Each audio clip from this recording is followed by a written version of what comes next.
Olá, queridos irmãos, a graça e a paz do Senhor Jesus seja sobre você hoje e em todo o ano de 2020. Hoje eu quero declarar profeticamente na sua vida que 2020 será o ano da abundante chuva do Senhor sobre nós. Temos passado por um tempo de seca, mas estamos entrando na nova estação de chuvas, aleluia! E o que devemos fazer nesse tempo de chuva? Zacarias 10, verso 1 diz: Pedi ao Senhor chuva no tempo das chuvas serôdias, ao Senhor que faz as nuvens de chuva, dá aos homens aguaceiro e a cada um erva no campo. Então, a palavra do Senhor, a palavra de Deus diz que há um tempo de chuva.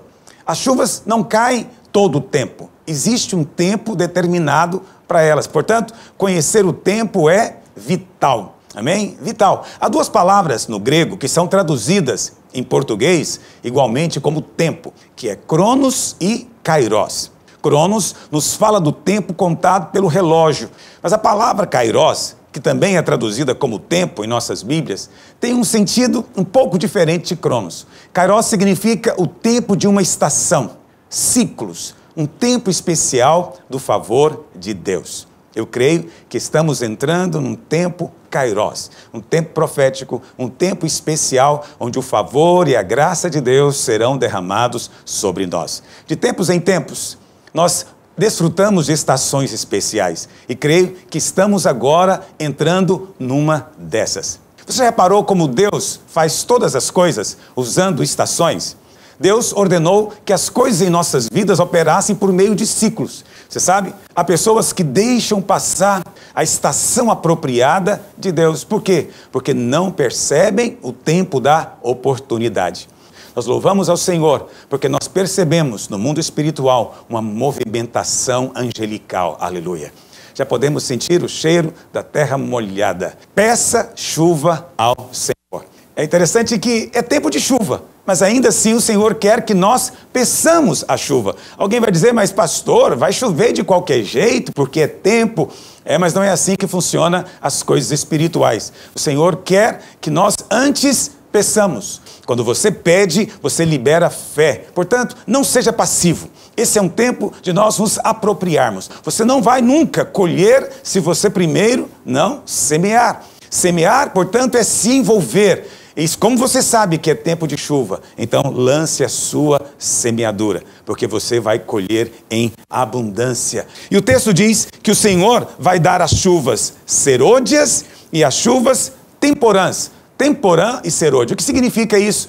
Temporã são as primeiras chuvas, serôdias são as últimas chuvas. Em Deuteronômio capítulo 11, verso 14, a palavra do Senhor diz assim: Darei as chuvas da vossa terra a seu tempo, as primeiras e as últimas, para que recolhais o vosso cereal e o vosso vinho e o vosso azeite. Darei erva no vosso campo ao vosso gado, e comereis e vos fartareis. Aleluia. A chuva não cai o ano inteiro, senão não teríamos como ter colheita. Não é? As chuvas acontecem no tempo de Deus. Por isso, nós oramos para que venha a chuva.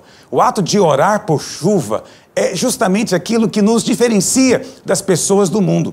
A palavra do Senhor diz, lá em Deuteronômio capítulo 11, quando o povo ia entrando em Canaã, o Senhor advertiu a eles. Deuteronômio 11, verso 10, diz assim: Porque a terra que passais a possuir não é como a terra do Egito, de onde saístes, em que semeáveis a vossa semente e com o pé arregáveis como uma horta, mas a terra que passais a possuir é terra de montes e de vales, da chuva dos céus beberás as águas. É a promessa do Senhor. No Egito não chovia, e no entanto eles plantavam e colhiam. A Bíblia fala que eles simplesmente faziam um rego com os pés, e quando vinha a cheia do rio Nilo, a cheia irrigava a terra, e então eles plantavam e colhiam.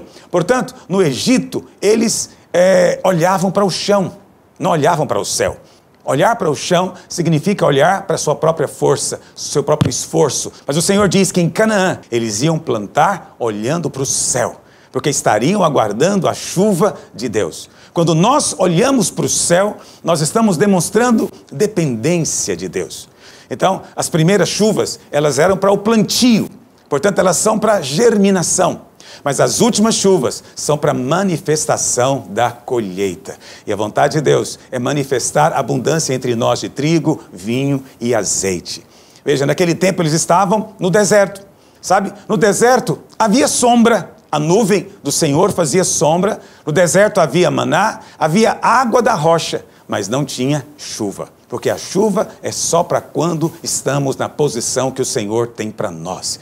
E hoje estamos entrando numa posição onde tem havido unidade de pensamento, unidade de coração e unidade de propósito. No deserto, o homem ainda está confiando no seu próprio merecimento.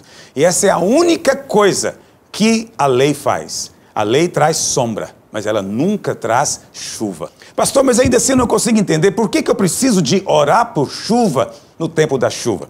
Sabe, vou te dar 2 exemplos na Bíblia. O primeiro exemplo é em Daniel capítulo 9. A Bíblia fala que Daniel, orando e lendo o livro do profeta Jeremias, entendeu que o cativeiro de Israel na Babilônia deveria durar apenas 70 anos. E ele então fez as contas e falou, poxa, já deu 70 anos.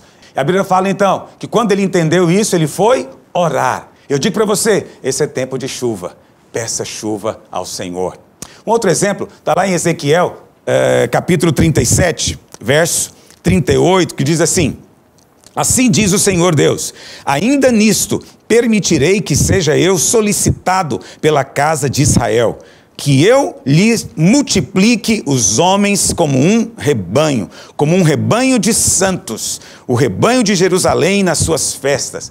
Presta atenção, o Senhor está dizendo, vou permitir algo para vocês, podem pedir. Peça que eu vou dar. Veja, Deus quer salvar, Deus quer multiplicar nossas células, Deus quer multiplicar os homens, multiplicar o rebanho, Deus quer fazer isso. Mas Ele diz, nisto vou permitir ser solicitado. Eu sei que quando nós pensamos em chuva, as pessoas às vezes podem pensar que é algo individual, mas se tem algo impressionante a respeito de chuva, é que ela nunca cai só na cabeça de um. A chuva ela é sempre coletiva. A chuva que estamos aguardando, ela vem sobre a igreja. Lá em Ezequiel 34, verso 26, o Senhor diz que vai trazer a sua chuva ao redor do seu outeiro. Outeiro é um monte, e o monte aqui é o Monte Sião, que aponta para a igreja. Eu quero dizer para você algo muito importante. Esteja envolvido na vida da igreja. A chuva é para a igreja. Mas se você não tem a comunhão na sua célula, se você não vem ter a comunhão na vida da igreja, você pode perder esse tempo de aguaceiro. E a vontade de Deus é prosperar todas as áreas da sua vida. Uma coisa maravilhosa é que a promessa de Deus é que quando Ele enviar a chuva, Ele vai restituir coisas que foram perdidas. Lá em Joel capítulo 2, verso 23, diz assim: alegrai-vos, pois, filhos de Sião, regozijai-vos no Senhor vosso Deus, porque Ele vos dará em justa medida a chuva, fará descer como outrora a chuva teporã e a serôdia. E as eiras se encherão de trigo, os lagares transbordarão de vinho e de óleo, restituir-vos-ei os anos que foram consumidos. Chuva não é obra humana.